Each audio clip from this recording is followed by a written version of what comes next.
Hey, it's James from Marketing for Restaurants here, and welcome to episode 119 of Secret Sauce, the restaurant marketing podcast. The real reason why so many Sydney restaurants are closing. Some restaurants are quiet, lose money, and the owner works 70 hours a week. Other restaurants are busy, profitable, and the owners work a few hours a day. What's the difference? They have a secret sauce. Join James from Marketing for Restaurants as he helps you come up with your recipe for restaurant success. Your secret sauce.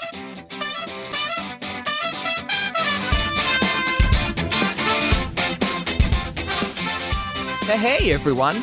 Little bit sad today. We're going to be talking about something that is not very palatable, quite sad. Some Sydney restaurants are closing down, and there's an article that came out in Good Food about it, which I think is interesting, and it talks about some of the factors that are affecting Sydney, and there are some very specific city-only issues that are going on in Sydney. But I'm going to add my 2 cents to the argument and come up with some ideas why I think that there might be some restaurants that are closing in Sydney. Before we get into that, we've got 2 things to talk about. One completely unrelated, one kind of related to what we're going to be talking about today. So first off, last week we were at Food Service Australia, our first trade show. Super exciting to meet up with everyone and have a chat. Lots of podcast listeners, which was really cool. Lots of people who'd never heard about us, which, just shows how big the market is and how much more marketing we've got to do. One thing that was really cool, though, was the number of people who had heard about us from word of mouth. And I think that was really exciting. Lots of people who'd said, I've been meaning to check you guys out. Someone has mentioned you, either a customer or someone who has listened to the podcast or just seen some of the work that we've been doing. That was really cool. So one of the things that was really cool about that was be able to wander around and just, talk to the other exhibitors. One of the exhibitors that we were talking to was Nick from Zero Food. Now, they've got a really cool range of toasties and pizza bases that are made out of rice, which is pretty cool because, of course, you can then get all of the benefits of rice, gluten-free, all of the allergies, all of those kind of things. So a bespoke product with a really pretty cool kind of offering in a bit of a niche of the market. Now, Nick had heard about some of the work that we've done, and he said, what are your ideas? And I said, well, I think the big thing would be to come up with some recipes and really highlight this in the way that you can do it. I think it's a pretty cool product. It's got a really great texture and quite a nutty, interesting taste, which was really good. And he said, well, what sort of recipes? And I'm like, well, I'm not a chef. I've got no idea. And then almost exactly on cue, Matt Lee, who is one of the chefs at the Brisbane Convention Exhibition Centre, he was a contestant in the Chef of the Year Awards at the show. He walks up and so I give him the brief. We've got this amazing product, it's got this texture, it's got this taste. What would you make out of it? And he goes, well, it's a cheesecake base. And Nick and I just looked at each other, completely amazed. It was like, wow, we would have never thought of that. So for me, hey, I'm not a chef, but I think it shows the highlight of the benefit of going to shows like that, the fact that you can get that input from someone else who's got a completely different take on it.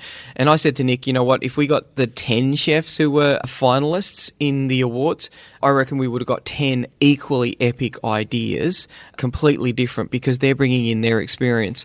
Just a little story there about what you can do to really make some cool innovation come about for your product, your restaurant, what it is that you're trying to do. Now, the next thing that was interesting at the show, we ran into one of our ex-customers. So it's always sad to have ex-customers because you'd like to keep them for life. But this was a chef who moved on from a restaurant, and so new management came in and they decided that they wanted a new feel, a new look, and they got a new web developer in to do that, which is all, and that's fine. Interesting thing is, though, they included some of the stuff that we'd already had on the website, including the analytics. So feeding into our analytics platform, which we do reporting on a weekly basis. And when their new website went live, we saw something that was really quite disturbing. Their traffic dropped by about 75%. And I spoke to the chef at the show, and the new restaurant is not going overly well. And that gave me pause to think, and I've just had a look at their traffic numbers again. and they are doing 15% of what the website was doing before. There are a whole range of issues with the website. It doesn't really tell the story. It doesn't try and make them unique in any way, shape or form. It doesn't give people a compelling reason to go to the restaurant. By all accounts, the restaurant is still pretty epic. There's some pretty cool things going on there. And it does have an amazing story, an amazing heritage that could be told but isn't being told. The things that are going on there now, some amazing things, could be told, isn't being told. And the SEO, all of those important parts of the website that we kind of drone on about, not working in any way, shape or form. They're not targeting any niches. This creates fundamental issues for them. And the interesting thing was, I was wondering how they were going. Are these the kind of restaurant that is able to survive, to thrive in spite of having no marketing, or in spite of having really poor marketing? No, these guys are going from nights that were almost full to nights that are almost empty. And that's, I don't know how long-term sustainable that's going to be. And it's interesting because this is one of those stories where people are going to say, it didn't work out with the new chef. Well, I'm not 100% convinced with that. I'm not looking at the numbers. The way that they are telling the story about what goes on at that restaurant has fundamentally decreased. And the things that they are doing wrong have meant that they are getting a lot less people going to the website. And we've always known that there was a strong correlation between the people going to the website. And if you can give them a really good reason to go, then they'll actually go to the restaurant. And I think that's the really big thing that you want to be focusing on, getting lots of people to go to the website and then giving them a reason to go to the restaurant so that you can make some money. That's the important thing. This has not happened here. And that's a really good segue into the article that was written in Good Food about the reasons why so many Sydney restaurants are closing. So Callum Boyes has written an article entitled The Reasons Why So Many Sydney Restaurants Are Closing. And he's talked to a number of restaurant owners who have closed or are in the process of closing their restaurants. And some of them are quite high profile. Mitch Orr, who ran Acme, said, "We can only speak to our experiences, but changes in the climate surrounding the industry have never been worse, from the effects of lockout laws to a stagnant economy and the lack of support from all levels of government. Add to that staffing issues, Uber Eats, and the culture of new is better."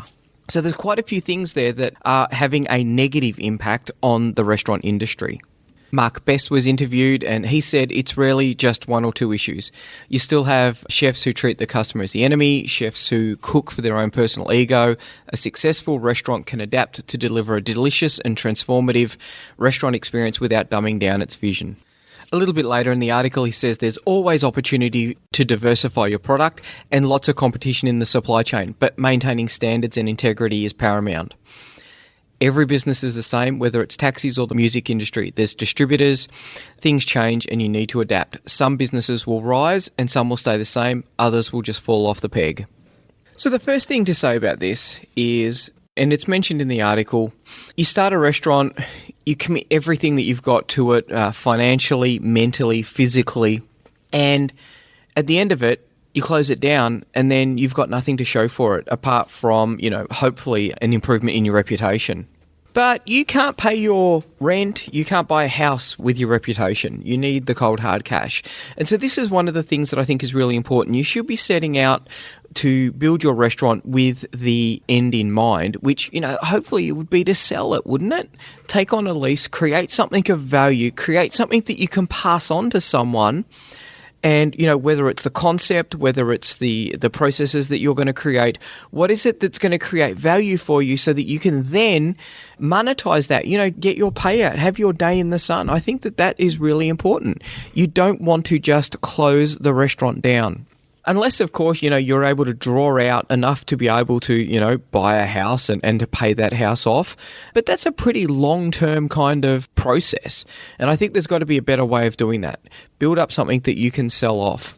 Because I think it's a real tragedy to be left in the place where you're going to close the restaurant down and someone else is going to assume the lease, and after that it will disappear and you will have reaped none of the benefit of all of the hard work that you've been putting in for all of those years. Now, let's go back to some of the factors that were mentioned there. So Sydney's got some lockout laws. So they had issues with violence on the streets. So they created these laws that basically significantly decreased the number of people that were coming out. Now, that is actually quite bad if you're in that transition period between, lots of walk-by traffic and then, drag them in for a meal and then all of a sudden you've got no walk-by traffic going in. That's a fundamental problem. That's when you start to need to start going back to your landlord and getting a rent renegotiation done because of, something that has fundamentally changed in the economy. The adaptation to that is to go from having a restaurant that relies on walk-in traffic to becoming a destination restaurant. The kind of restaurant that people will go to because of the fact that there is something there that they can't get. That it is something that is unique, potentially. Is it great value? Is it great food? Is it a great experience? What is it that will drive people to eat in your restaurant? He mentions lack of support from all levels of government, and I fundamentally agree with this. What is the federal government doing and states governments around training? Because he mentions staffing as being a significant issue, and it is a huge issue. Councils are notorious for the lack of haste that they have when someone is trying to start a business. And I've never really understood this. If you're a council, then you want people to be employed in your area. So why is it that it's so difficult for people to start a business? We've talked about issues that councils can create for restaurants and, obviously the significant buffer that you need because of the fact that once you take on a lease, then, you're at the mercy of councils to provide you with the permits that you need to be able to operate your business. But most of our listeners come from democracies, so there is always the opportunity to vote these people out. And I think that this is one of the opportunities that needs to be seized. Far too few restaurant owners work together in a group. So there's restaurant and catering. I don't know what sort of work they do at a council level. Probably not enough. Probably there is more that can be done in that respect. Or is it just about getting a block of restaurant owners within a local council area and saying, this is what we require and we are going to lobby for that? Do you start looking for councillors who are going to support you in what it is that you want? These are the kind of things that we can be a little bit more proactive in to create the kind of environment that's going to enable restaurants to not only survive but to thrive. Staffing is really tough. Flip side of that, though, is when you talk to people who cooks, waitresses, when you talk to those people, often they've all got a story about being treated really, really badly by a boss. And you think, you know what, I wouldn't want to work for that person. And so what are you doing to be the employer of choice? I say this within our company is that it's the leadership team to put us on the front foot when it comes for the war for talent.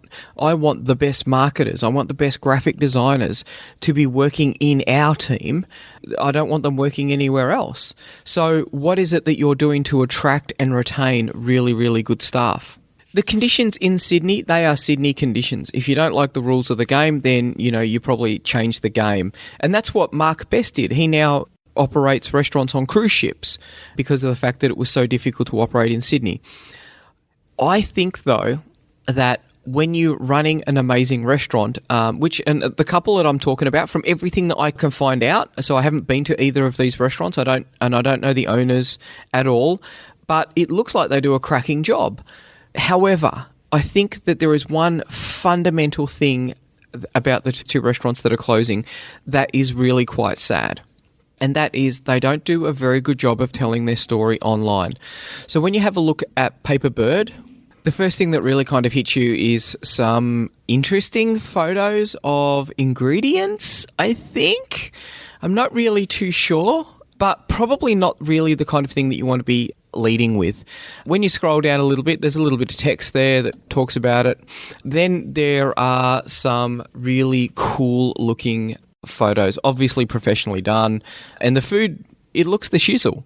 It looks really good, but it's their Instagram feed. They've obviously done a good job. There's some styling going on with the food. The images are well captured, but that's pretty much it as far as the details on the website. And I am concerned about, and you've got to scroll down to see that.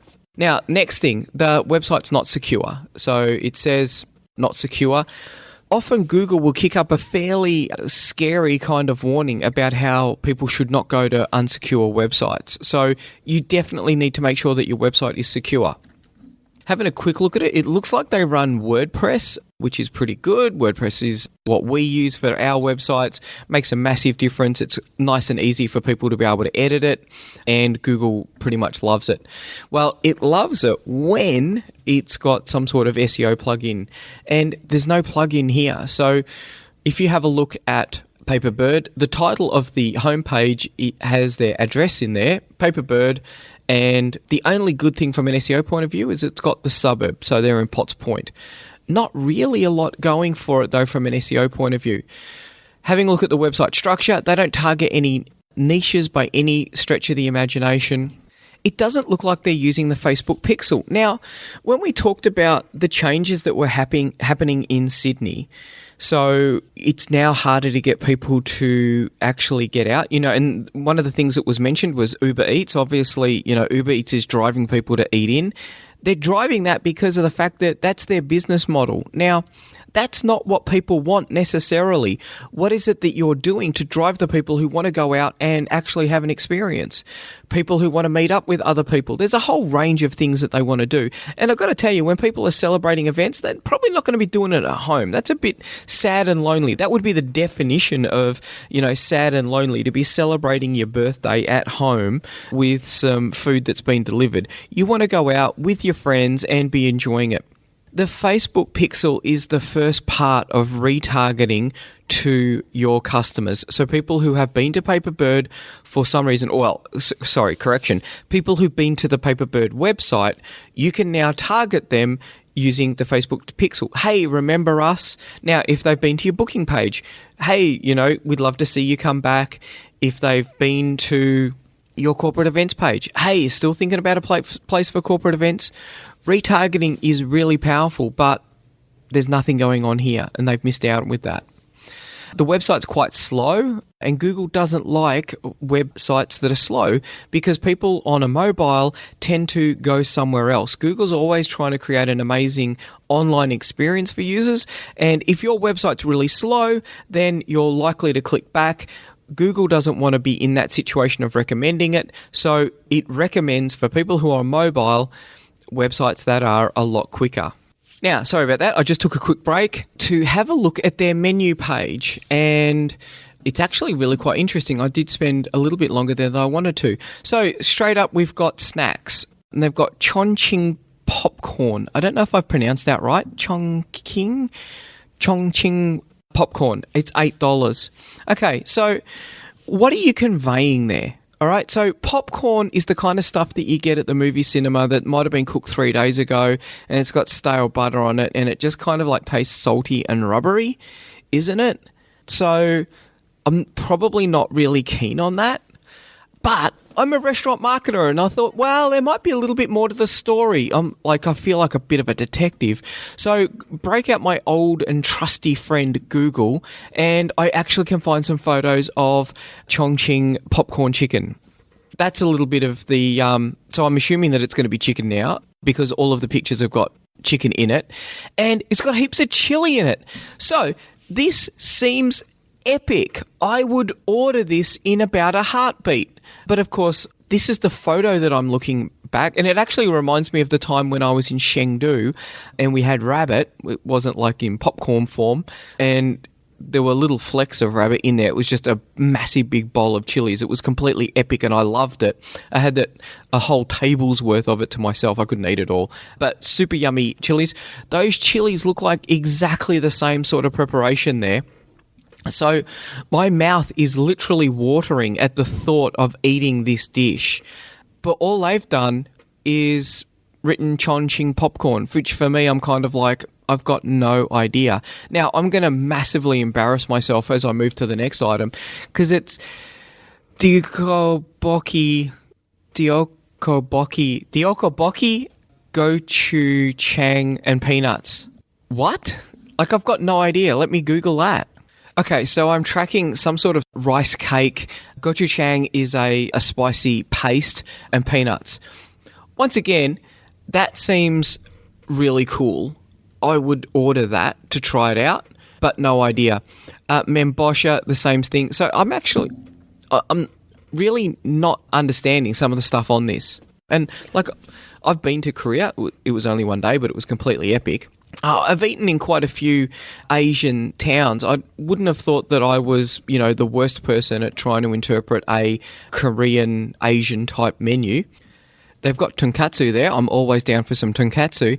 But there could have been a lot more on that menu page that I think would have been really helpful in telling what the fundamental part of a restaurant is, the actual food. And of course, that description. So they got teriyaki duck, grilled breast, braised leg, pickled leek, and ginger. So that sounds pretty good. Now, it's $39. I don't know where that sort of fits in the matrix of how profitable that is. It's the most expensive dish on there. Yep, most expensive dish on the menu. Would it hurt to put an image there to try and drive that? Like, I could go either way. It's quite a bit of money, but it sounds really nice, but it's quite a bit of money. So what is it that's going to push me over the edge for me to say, you know what, I'm going to go there and I'm going to eat this because it looks completely epic? We haven't done a lot in regard to that. Reservations. So online bookings can be made by The Fork, a TripAdvisor company. So a couple of things in that. Do you want the database of all of the people who have eaten in your Korean restaurant to be going to TripAdvisor? The Fork, formerly known as Dimmy. I would be thinking probably not. Even though you still get the contact details, I don't know how easy it is to export out of them.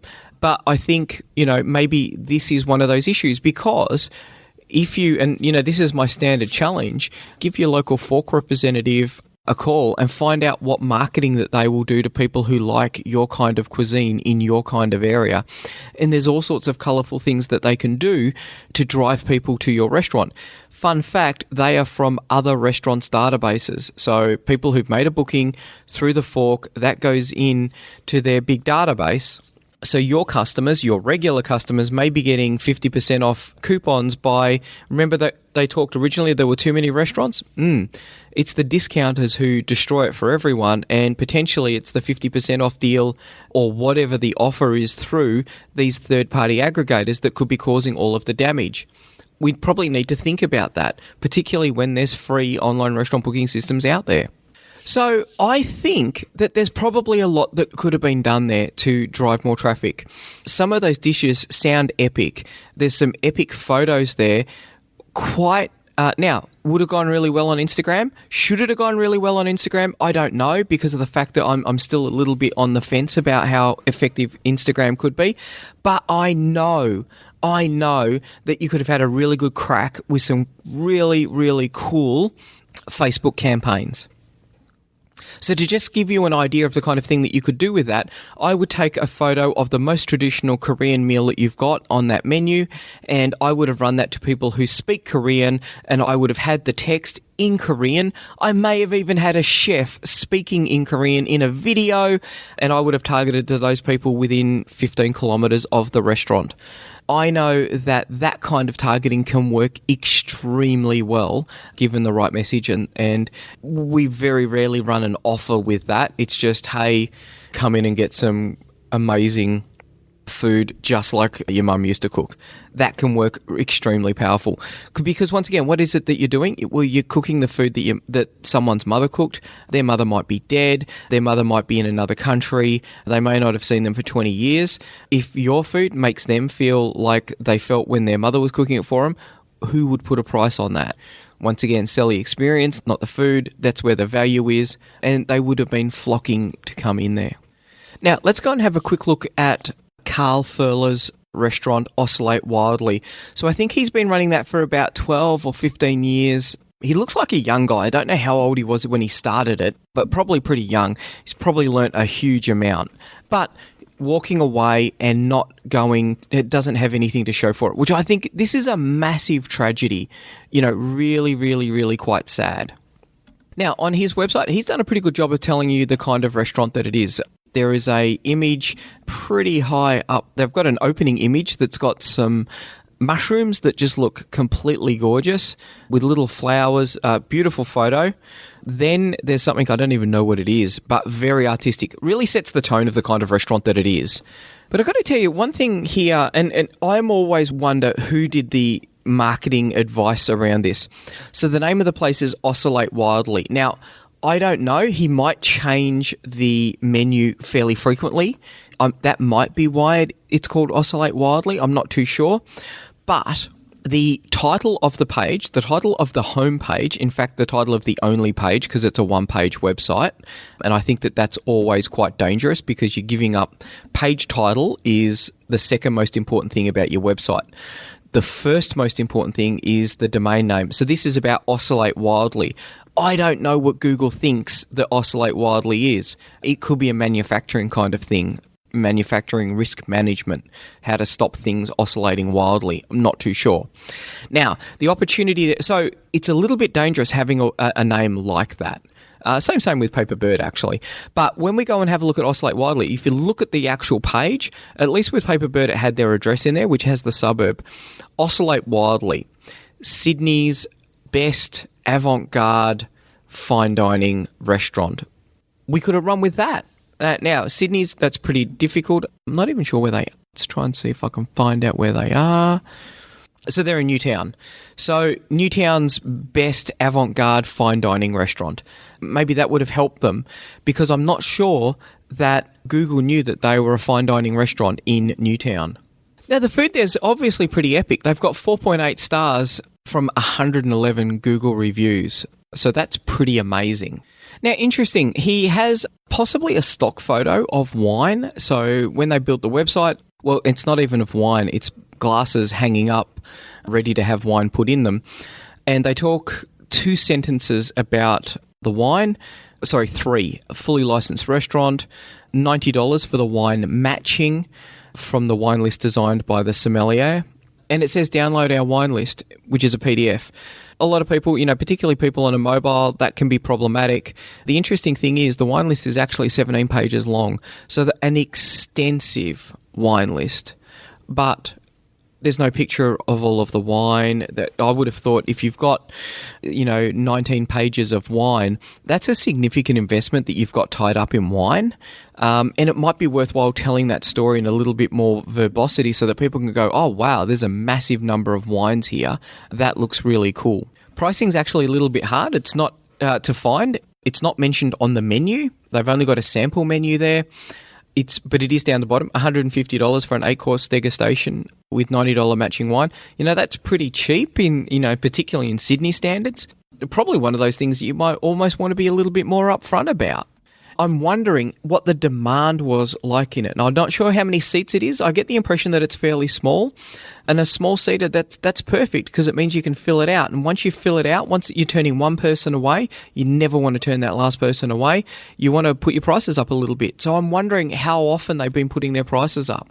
And once again, probably a massive opportunity with Facebook advertising there.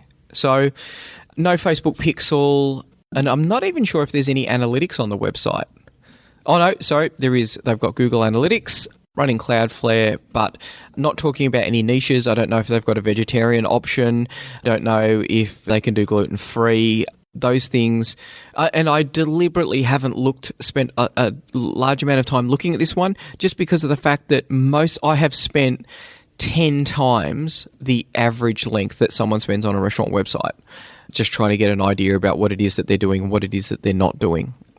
So I'm not really sure that they have, well, I think, in my opinion, they've been fighting with one hand behind their back, both of these 2 restaurants. Food looks epic. Reviews, epic. They've got a lot of things going for them. And this is the thing that I find so worrying is if these guys can't do it with the kind of food that they're creating, then it makes it hard for everyone else because there's a lot of people, and I've eaten in a lot of restaurants where they do struggle from a menu point of view or culinary technique point of view, which is code for, the food's really crappy. If they had been able to tell their story in a little bit better way, where would they have been, if they were able to put their prices up 10%? And, big thing, if they put their prices up 10%, all of that in 10%, that's a 10% increase in revenue, all of that flows to the bottom line if they don't lose any customers. And good marketing's job is to make sure that you don't lose those customers when you put the price up. Where would they have been if they had seen, a 10% increase in revenue that flowed all the way to the bottom line? Interesting question, because at that point you can probably then start to look at putting a chef in to take some of the load off. You've got to be looking after yourself. You've got to be taking some time out of the restaurant. But an extra 10% of revenue that turns into profit, interesting. That buys you a lot of resources to be able to put the quality control in place to be able to maintain your very, very high standards. So an interesting story for both of these restaurants. And I just think, really, you need to be thinking about the way that you're telling your story and who you're telling that story to. And for both of these restaurants, my grave concern is that not everyone knew about these guys, or not everyone was thinking about them when they should have been thinking about them for the kind of restaurant experience that they were offering. And that is the reason why I think some of these restaurants are closing. We see it time and time again, all the way from the local Indian restaurant who thinks that people are just going to magically come to their restaurant and find out about it, all the way to fine dining, $200, $300, $400 a seat restaurants where they think that people are just going to magically find out about them and miracle themselves into their restaurant. It doesn't happen like that. And you've got more and more people who are fighting the good fight from a marketing point of view. Some have got great restaurants, some not so much. And they're the ones who are getting the customers. So something to think about. A lot of this stuff's really quite complicated, and these guys aren't marketing experts. They need to be relying on, they need to have reached out to someone. I'm not sure what sort of engagement they had with a marketing person. It's really tough to do it all by yourself. We see that across all of the kind of things. You've got to be engaging with experts. You need to have a good accountant. You need to have a good lawyer. You need to have a good HR system or process or people, company behind you as well. All of these sort of things can help you as you try and create that amazing product, the amazing food in the kitchen, and deliver it in a way that creates an amazing experience. So hopefully we've learned something from it. But all of these guys written up in this article, I hope they go on to, they're obviously really talented, and I hope that they go on to something where they can actually get the real benefits of their talent. Because, I think that's the really important thing. It's a really hard business, and these guys seem to have been doing some really amazing things, just haven't been able to capitalize on it. So, something for everyone to probably learn from. That's about it. You have a glorious week. Do some marketing and be really busy. And if you don't have the time or the knowledge, then give us a call. We're more than happy to help out. And I'd like to think that we've been able to demonstrate some of the things that can make a big difference in your restaurant. You don't want to have a restaurant website that is attracting 15% of the people that it should be. That's 6 times as many people who are going to the restaurant, to the website and coming into your restaurant.